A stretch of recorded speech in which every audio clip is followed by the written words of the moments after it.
Selamat datang di channel Alur Donghua. Sebelum menonton, silahkan subscribe, biar Mimin tambah semangat update-nya. Setelah beberapa saat, pria berjubah putih yang disebut Tuan Istana oleh Tao Ji muncul di sebuah aula di kedalaman istana dewa asal emas. Di dalam istana, ada piringan emas yang panjangnya sekitar 1 kaki melayang di udara. Itu bersinar dengan cahaya keemasan terang, membentuk lingkaran sihir komunikasi yang rumit. Dia mengeluarkan token ungu. Satu sisi token itu diukir dengan kata-kata, Kuil Jiuyuan, dan sisi lainnya diukir dengan gambar gunung dan sungai yang megah. Pria berjubah putih itu hendak memasukkan token ke dalam susunan komunikasi ketika matanya berkilat dan dia berhenti. Dia merenung sejenak dan menyimpan token itu. Kemudian, dia berbalik dan pergi ke aula di aula luar. Pria berjubah putih itu duduk di kursi utama aula dan berteriak. Begitu dia selesai berbicara, kehampaan di depannya berfluktuasi, dan 2 sosok muncul. Salah satunya adalah seorang lelaki tua berambut abu-abu dengan sepasang mata kecil.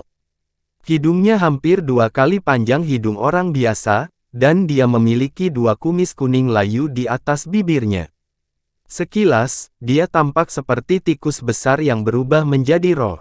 Orang lainnya adalah pria kekar berjubah hitam. Dia menyilangkan tangan di depan dadanya dan membawa pedang hitam dengan kepala hantu di punggungnya. Dia tampak acuh tak acuh. Tuan Asgard, apa yang bisa saya lakukan untuk Anda? Keduanya membungkuk kepada pria berjubah putih dan berkata pada saat bersamaan. Suara pria tua berambut abu-abu itu tajam seperti suara tikus di lapangan, dan suara pria berjubah hitam itu kasar dan serak, seperti jarum baja yang menusuk telinga. Lu Yun, pergi ke Northern Frost Celestial Realm dan selidiki Han Li sejak dia naik ke alam dewa sejati. Jangan lepaskan detail apapun, perintah pria berjubah putih itu. Iya, pria tua berjubah abu-abu itu mengangguk. Pedang hitam, pergi ke kuil Tiansong dan lacak Han Li. Kamu harus menemukannya, tapi jangan bertindak gegabah dan beritahu dia, kata pria berjubah putih itu kepada pria berjubah hitam itu. Iya, pria berjubah hitam itu segera mengangguk. Pergi. Pria berjubah putih itu melambaikan tangannya, dan kedua sosok di depannya berkedip dan menghilang pada saat bersamaan. Pria berjubah putih menutup matanya dan bersandar di kursinya. Senyum tipis muncul di wajahnya. Saat ini, Han Li sedang mengendarai kapal terbang berwarna biru langit. Dia berubah menjadi pelangi biru dan terbang ke depan. Kereta terbang itu ditemukan di artefak penyimpanan pendeta Shainbon. Dari segi kualitas tidak kalah dengan Jasper Flying Chariot yang dimilikinya sebelumnya. Dia duduk bersila di mobil terbang dan mengendalikannya untuk bergerak maju. Pada saat yang sama, dia mengangkat tangannya dan melambai. Lebih dari 100 artefak penyimpanan terbang keluar dari lengan bajunya. Itu adalah artefak yang dia peroleh dari Tao Ji dan yang lainnya. Han Li mengambil artefak penyimpanan Tao Ji dan mengirimkan indera ilahi ke dalamnya. Sesaat kemudian, cahaya keemasan melintas di tangannya dan sebuah token emas muncul. Seekor naga diukir di satu sisi token dan sisi lainnya bertuliskan Tao Ji. Di bagian bawah token terdapat tulisan Golden Origin Immortal Palace. Dia melihat token dan mengerutkan kening. Dia telah terjerat dengan pengadilan surgawi selama bertahun-tahun sehingga dia memiliki pemahaman yang baik tentang berbagai istana abadi. Dia juga mengetahui beberapa token identitas istana abadi secara detail. Lencana itu milik seorang penatua dari Golden Origin Immortal Palace. Dia menyimpan token dan memeriksa artefak penyimpanan Jin Chuan. Segera, dia mengkonfirmasi identitasnya. Dia adalah sesepuh dari Sekte Air Surgawi, sebuah sekte utama di domain surgawi asal emas. Adapun dewa emas lainnya, setengah dari mereka adalah bawahan dari istana abadi asal emas dan setengah lainnya berasal dari Sekte Air Surgawi. Kultivasi orang-orang ini tidak rendah. Mereka memiliki status tertentu di istana abadi dan bahkan di sekte. Dia dengan santai membagi hal-hal ini menjadi beberapa kategori. Dia berencana untuk menemukan peluang di masa depan untuk menukar bahan obat dengan batu esensi abadi. Sejumlah batu esensi abadi seperti itu sudah cukup bagi seorang kultivator Dewa Taiyi untuk mengasingkan diri setidaknya selama 1 juta tahun. Han Li memasang ekspresi termenung saat dia memilah-milah item. Di samping sekte air surgawi, domain surgawi asal emas dianggap sebagai salah satu dari sedikit domain besar di pengadilan surgawi. Orang yang bertanggung jawab setidaknya adalah seorang kultivator Zenith Heaven. Itu jauh dari Northern Frost Celestial Domain tempat dia pertama kali tiba di alam dewa. Kali ini, dia telah membunuh seorang penatua dan begitu banyak dewa emas. Meski tidak ada yang selamat di tempat kejadian, hanya Tuhan yang tahu apa artinya pihak lain harus menemukannya. Namun, seperti kata pepatah, terlalu banyak hutang tidak membebani tubuh seseorang.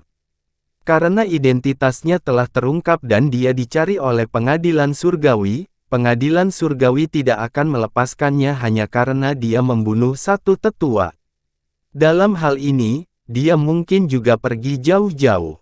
Dia akan membunuh satu jika mereka datang, dan membunuh sepasang jika mereka datang.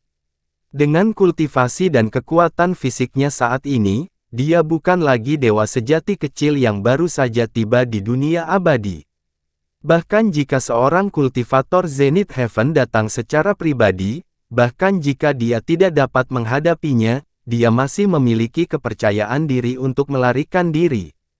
Namun, Istana Keabadian Asal Emas didukung oleh organisasi besar, Pengadilan Surgawi, yang memiliki leluhur Dao. Meskipun dia telah menyebabkan keributan besar sebelumnya, itu mungkin tidak menarik perhatian leluhur Dao, tetapi mungkin tidak demikian di masa depan.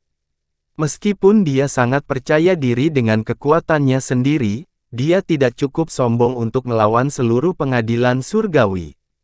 Tampaknya sekarang setelah semuanya menjadi seperti ini, dia tidak punya pilihan lain selain menyembunyikan jejaknya. Han Li kemudian membalik tangannya dan mengeluarkan beberapa buku tebal dan dengan cepat membolak-baliknya. Buku-buku ini ditemukan di artefak penyimpanan Tao Ji dan yang lainnya, dan itu adalah buku-buku tentang alam abadi asal emas. Buku-buku yang dibawa oleh Tao Ji dan yang lainnya tentu saja berkualitas tinggi. Mereka mencatat topografi, budaya, geografi, dan informasi lain dari alam abadi asal emas secara rinci. Han Li melakukan banyak tugas, membolak-balik buku pada saat yang bersamaan. Dengan ingatannya saat ini, dia selesai membaca semuanya dalam waktu singkat. Matanya berkedip sejenak, lalu dia membuat segel tangan dan menunjuk. Mobil terbang itu memancarkan cahaya biru, dan segera berubah arah, terbang ke depan. Lebih dari 10 tahun berlalu dalam sekejap mata. Di suatu tempat di Golden Origin Immortal Realm, sebuah meteor biru melesat melintasi langit, dan perlahan berhenti, memperlihatkan kapal terbang biru. Di depan, ada pegunungan emas yang sangat besar. Gunung-gunung itu begitu tinggi sehingga menembus awan, dan pegunungan itu membentang ke kedua sisi, memanjang hingga ujung penglihatan seseorang. Itu seperti parit emas besar yang terbentang di depan mereka. Barisan pegunungan emas dikelilingi oleh lautan kabut keemasan yang tebal, membuat gunung itu terlihat samar-samar, memberikan perasaan misterius. Akhirnya kita sampai. Han Li berdiri di atas mobil terbang, melihat pegunungan di depannya, dan berkata dengan ekspresi lega. Di samping Han Li berdiri seorang gadis berjubah hitam. Itu adalah jiwa menangis, yang baru saja bangun belum lama ini. Wajahnya masih terlihat sedikit pucat, dan sedikit keterkejutan muncul di matanya saat dia melihat pegunungan besar di depan. Pegunungan ini disebut Pegunungan Asal Emas, dan itu adalah pegunungan terbesar di alam abadi asal emas, berbeda dari medan rumit dari Northern Frost Immortal Realm. Hanya ada satu benua besar, dan pegunungan Golden Origin membentang hampir separuh benua dari barat ke timur. Dari segi luas, pegunungan asal emas jelas merupakan pegunungan terbesar yang pernah dilihat Hanli. Tidak hanya rentang pegunungan asal emas yang luas, tetapi juga merupakan tempat di mana kekayaan dan bahaya hidup berdampingan. Alam abadi ini disebut alam abadi asal emas. Seperti namanya, alam abadi ini kaya akan yuan qi yang dikaitkan dengan logam, dan pegunungan asal emas adalah tempat semua pembuluh darah spiritual yang dikaitkan dengan logam berkumpul. Yuan qi yang dikaitkan dengan logam di pegunungan sangat kaya, dan materi spiritual yang dikaitkan dengan logam yang tak terhitung jumlahnya lahir di sana. Hampir semua kultivator akan datang ke sini untuk mencari harta karun. Namun, karena yuan qi yang dikaitkan dengan logam di pegunungan asal emas terlalu kaya, ada banyak bidang yang dikaitkan dengan logam alami di kedalaman pegunungan. Semakin dalam masuk ke pegunungan, semakin kuat medan yang dikaitkan dengan logam. Jika kultivator biasa memasuki pegunungan, kekuatan mereka akan sangat terpengaruh. Selain itu, yuan qi yang dikaitkan dengan logam di pegunungan asal emas terlalu kaya, dan banyak binatang aneh yang dikaitkan dengan logam lahir di sana. Binatang ini terbentuk dari yuan qi yang dikaitkan dengan logam, dan sangat kuat. Ladang yang dikaitkan dengan logam, binatang yang dikaitkan dengan logam, dan bahaya lain di pegunungan menyebabkan banyak orang kehilangan nyawa mereka di pegunungan Golden Origin setiap tahun. Namun, kekayaan datang dari bahaya. Bahaya pegunungan asal emas tidak dapat menghentikan keserakahan dan kepercayaan diri para kultivator yang tak terhitung jumlahnya. Masih ada banyak orang yang datang ke sini untuk mencari harta karun. Golden Origin Immortal Palace secara alami tidak akan menutup mata terhadap harta karun alami semacam itu. Faktanya, istana abadi asal emas terletak di ujung barat pegunungan asal emas, dan mereka selalu berusaha untuk mengambil kendali pegunungan asal emas. Sayangnya, area pegunungan itu terlalu luas. Golden Origin Immortal Palace hanya bisa mengendalikan sebagian kecil dari bagian barat pegunungan, dan sisanya dikendalikan oleh sekte dan keluarga yang tak terhitung jumlahnya. Tidak ada seorang pun yang bertanggung jawab atas wilayah ini, dan berbagai kekuatan bertempur secara terbuka dan terselubung untuk kepentingan mereka sendiri. Itu sangat kacau. Hanli datang ke pegunungan Golden Origin karena lingkungan yang kacau di sini. Dia telah membuka lebih dari 900 bukaan misterius di tubuhnya, dan menurut pengalaman masa lalunya, akan lebih mudah untuk membuka lebih banyak bukaan abadi. Dia memiliki sejumlah besar batu meta abadi bersamanya, dan dia berencana untuk mengasingkan diri di sini untuk jangka waktu tertentu untuk meningkatkan level kultivasinya secepat mungkin. Tidak peduli apa, serangan mendadak oleh Tao Ji dan yang lainnya membuatnya merasakan urgensi. Dengan pikiran, dia mengaktifkan topeng kuil samsara lagi dan mengubah penampilannya, berubah menjadi pria kekar berwajah hitam, berjanggut hitam. Kultivasinya juga ditekan ke alam Dewa Emas awal.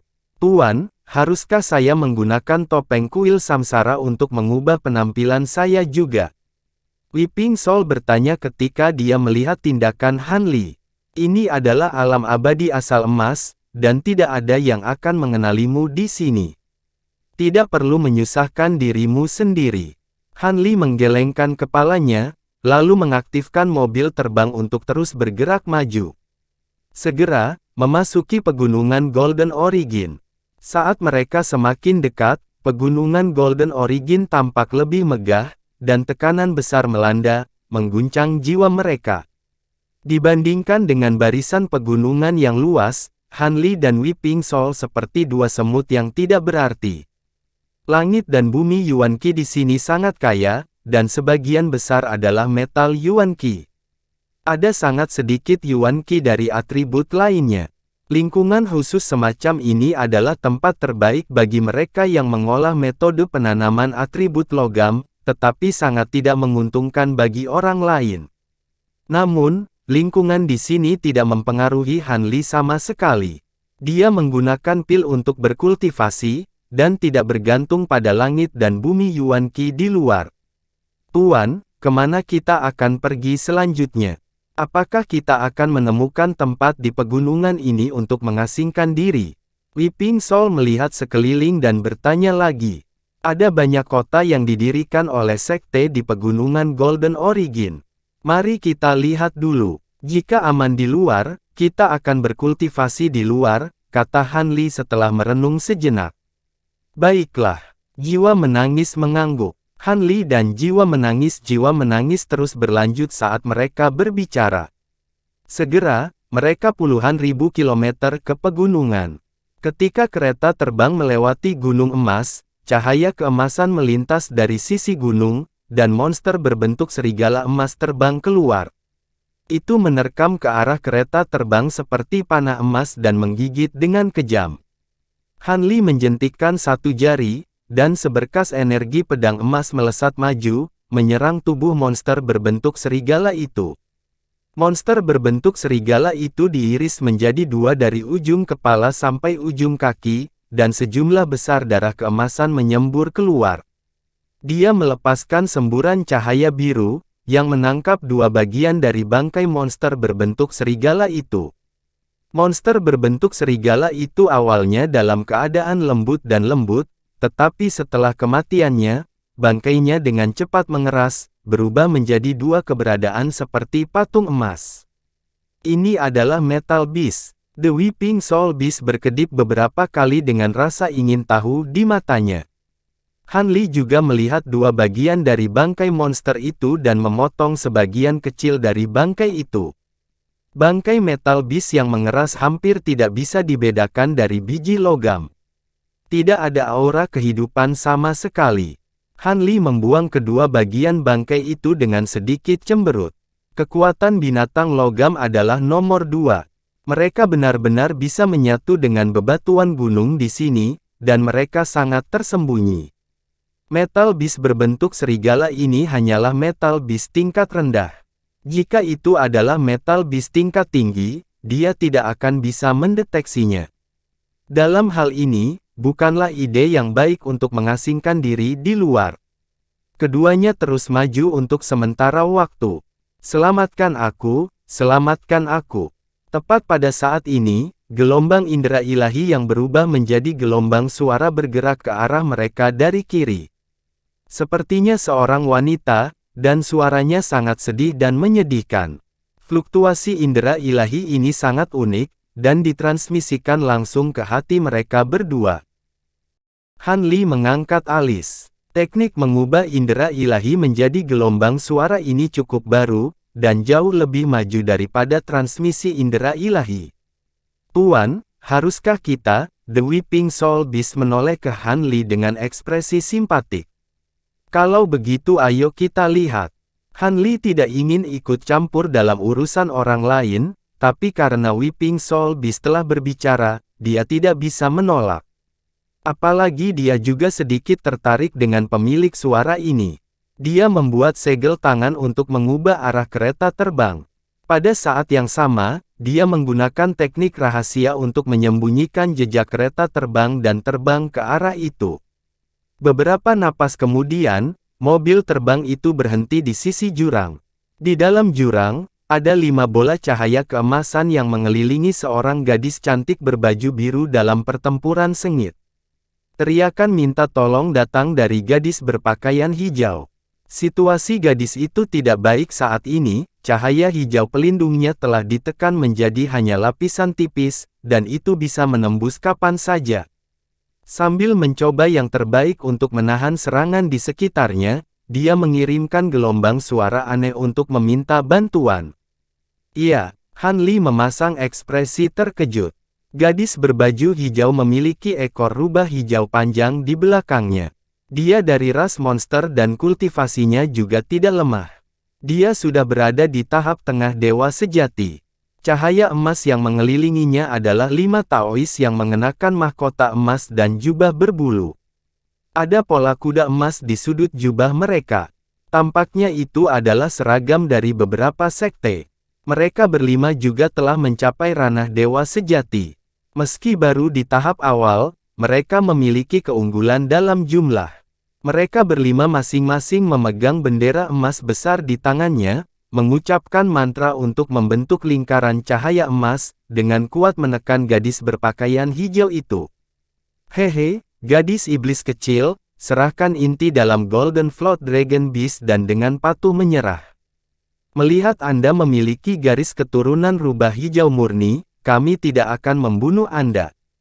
Kami hanya akan menaklukkan Anda dan mempersembahkan Anda kepada Tuan kami sebagai hadiah ulang tahun. Di antara mereka berlima, pemimpin kelompok, Taoist Fang, tertawa cabul. Klan rubah hijau ungu hanyalah sebuah klan kecil. Itu genting dan dapat dihancurkan oleh kekuatan lain kapan saja. Masa depan apa yang kamu miliki? Sekte kuda emas kami 100 kali lebih kuat dari klan rubah hijau ungu. Tuan kami bahkan dewa emas. Ini adalah keberuntunganmu untuk bisa menjadi selirnya. Jangan tidak menghargai. Taois lain tertawa sinting. Huff.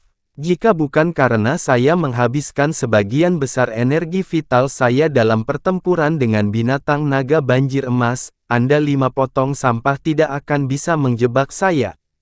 Gadis berpakaian hijau itu menggertakkan giginya dengan marah. Kamu menolak bersulang hanya untuk dipaksa minum. Kakak senior, tidak perlu membuang kata-kata dengan gadis iblis ini. Gunakan Five Metal Brilliance Array untuk mematahkan cahaya iblis pelindungnya dan menyegel kultivasinya untuk dipersembahkan kepada guru kita. Tuan kami selalu menginginkan selir klan rubah hijau. Jika kita mempersembahkan tuan muda klan rubah hijau kepadanya, dia pasti akan senang dan menghadiahi kita dengan mahal. Seorang Taois pendek dan gemuk berteriak. Tidak, arai 5 kecemerlangan logam terlalu kuat. Jika kita menghancurkan cahaya iblis pelindung gadis ini, aku khawatir itu akan melukai fondasinya. Bagaimana kita bisa mempersembahkannya kepada tuan kita? Gadis ini sudah menjadi anak panah pada akhirnya penerbangannya. Mari kita perlahan-lahan mengurangi energi iblisnya yang terakhir. Taois Fang menggelengkan kepalanya. Kakak senior tertua bijaksana. Kami terlalu impulsif dan hampir merusak hadiah yang luar biasa. Itu benar. Ayo perlahan-lahan kurangi sisa energi iblisnya. Para Taois lainnya menimpali. Ketika gadis berbaju hijau itu mendengar bahwa kelimanya memperlakukannya seperti ikan di atas talenan, dia langsung marah, cahaya hijau di tubuhnya tiba-tiba menyala, dan ekornya tiba-tiba tegak. Untaian bulu rubah hijau melesat keluar, mengeluarkan suara siulan yang menakutkan saat mereka dengan keras memukul lingkaran emas di sekitarnya. Halo emas bergetar hebat dan dengan cepat menjadi lebih tipis. Ketika kelima Taois melihat ini, mereka buru-buru membuka mulut dan memuntahkan seteguk sari darah ke bendera besar di tangan mereka. Bendera emas besar segera terbang dari tangan mereka dan bergabung dengan lingkaran emas. Pada saat yang sama, 5 Taois membentuk segel tangan dan mengeksekusi teknik mereka. Halo emas segera stabil dan memblokir serangan bulu rubah. Serangan gadis berbaju hijau itu gagal dan cahaya hijau di tubuhnya dengan cepat meredup. Akhirnya, dengan ledakan keras, itu benar-benar hancur. Seluruh tubuhnya tampak kehilangan keseimbangan dan dia jatuh ke tanah. Ketika kelima Taois melihat ini, mereka langsung sangat gembira. Pemimpin, Taois Fang, menembak dan meraih gadis berpakaian hijau dengan senyum vulgar di wajahnya. Guru, The Weeping Soul Beast di sampingnya cemas dan marah. Itu memandang Han Li yang acuh tak acuh lalu mendesaknya. Jangan khawatir, gadis itu bukan yang sial. Han Li tersenyum tipis. Ketika Weeping Soul Beast mendengar ini, pada saat inilah situasi di bawah tiba-tiba memburuk. Gadis berpakaian hijau, yang awalnya tidak stabil, tiba-tiba memantapkan dirinya ketika Taois Fang mendekatinya. Kilatan dingin melintas di matanya yang cantik. Ketika Taois Fang melihat ini, dia tahu bahwa dia telah jatuh ke dalam perangkap. Dia segera ingin berhenti dan mundur, tetapi sudah terlambat. Gadis berpakaian hijau itu mengangkat tangannya. Beberapa sinar lampu hijau keluar dari tangannya dan mengenai tubuh Taois Fang. Cahaya hijau sangat tajam dan mudah menembus cahaya pelindung Taoist Fang.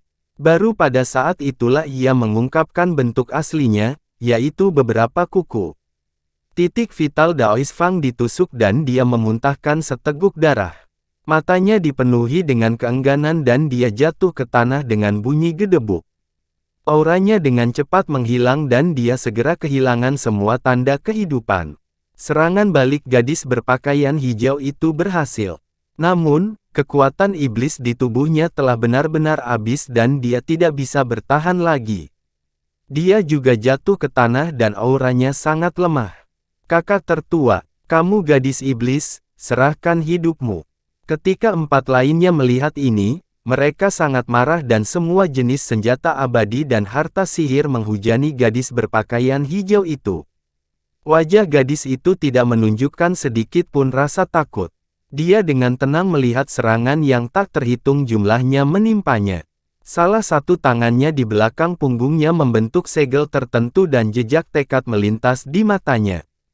Namun, pada saat ini, sebuah bola cahaya hijau muncul di atas kepala gadis berbaju hijau itu. Semua jenis serangan mendarat di cahaya hijau itu seperti kapas yang sangat fleksibel. Ketika senjata abadi dan harta sihir mendarat di atasnya, mereka tenggelam jauh ke dalamnya. Pada saat berikutnya, lampu hijau tiba-tiba menyala dan senjata abadi serta harta sihir segera ditolak. Apalagi kecepatannya beberapa kali lebih cepat dari sebelumnya dan mereka menembus tubuh keempat orang itu. Tubuh keempat orang itu langsung meledak dan berubah menjadi hujan darah yang memenuhi langit. Ketika gadis berpakaian hijau melihat ini, matanya yang indah dipenuhi dengan keterkejutan. Namun, tangan di belakang punggungnya tidak mengendur sedikit pun. Tepat pada saat ini, 2 sosok humanoid turun dari atas, mengungkapkan diri mereka sebagai Han Li dan Weeping Soul Beast. Terima kasih telah menyelamatkan hidupku, senior. Ketika gadis berpakaian hijau itu merasakan aura kuat dari Han Li dan jiwa menangis, wajahnya yang cantik berubah sedikit. Dia berdiri dengan susah payah dan memaksa tubuhnya yang bergoyang untuk membungkuk pada mereka berdua. Bukan apa-apa, kamu sudah menghabiskan terlalu banyak energi. Tidak perlu bersikap sopan. The Weeping Soul buru-buru melambaikan tangan dan cahaya redup bersinar darinya untuk mendukung gadis berpakaian hijau itu. Di hadapan sikap baik jiwa yang menangis, gadis berpakaian hijau itu tersenyum manis dan melepaskan tangan di belakangnya. Siapa namamu? Dari kekuatan manakah Anda berasal? Dari pegunungan Golden Origin? Dan ada apa dengan orang-orang ini? Han Li melirik Weeping Soul sebelum bertanya pada gadis berpakaian hijau. Untuk menghormati jiwa yang menangis, dia bisa menyelamatkannya. Namun, dia harus mengklarifikasi hal-hal yang perlu ditanyakan. Melaporkan kepada senior, nama saya Ye Susu, dan saya adalah anggota klan Azure Fox. Orang-orang ini adalah murid dari Sekte Kuda Emas. Mereka selalu berhubungan buruk dengan Azure Fox klan kami. Saya pergi berburu Golden Wing Beast dan vitalitas saya sangat terkuras. Orang-orang ini ingin mengambil keuntungan dari saya. Untungnya, saya bertemu kalian berdua, senior, kata gadis berpakaian hijau itu dengan hormat. Mata Han Li berkilat saat mendengar ini.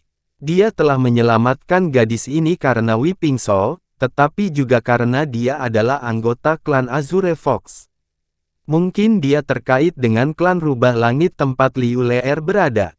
Sepertinya dia terlalu memikirkan banyak hal. Berapa banyak orang yang dimiliki Sekte Kuda Emas? Seberapa kuat mereka? Han Li bertanya lagi setelah hening sejenak. Sekte Kuda Emas adalah kekuatan terbesar di sekitarnya. Mereka memiliki lebih dari 10.000 murid dan beberapa Dewa Emas. Grand Elder yang paling kuat telah mencapai tahap akhir Dewa Emas, jawab Ye Susu dengan jujur. Han Li mengangguk perlahan saat mendengar ini. Ye Susu memaksakan diri untuk menjawab beberapa pertanyaan Han Li. Wajahnya sepucat selembar kertas, dan tubuhnya sedikit gemetar. Namun, dia menggertakkan giginya dan berdiri teguh. Kamu terluka. Kamu harus sembuh dulu, kata Han Li saat melihat kondisi gadis itu. Pada saat yang sama, dia melambaikan tangannya. Sinar cahaya hijau keluar dari tangannya dan memasuki tubuh Ye Susu. Ye Susu merasakan gelombang besar kehangatan memasuki tubuhnya. Dimanapun berlalu, luka yang disebabkan oleh pertempuran sengit dengan cepat sembuh. Kulitnya kembali normal, dan tubuhnya yang bergoyang segera menjadi stabil. Gelombang besar kehangatan mengalir melalui tubuhnya dan akhirnya menyatu dengan inti iblis di dantiannya. Inti iblis tiba-tiba menyala dan meluas. Ye Susu tidak punya waktu untuk mengatakan apa-apa. Dia segera duduk bersila dan mulai mengedarkan metode kultivasinya.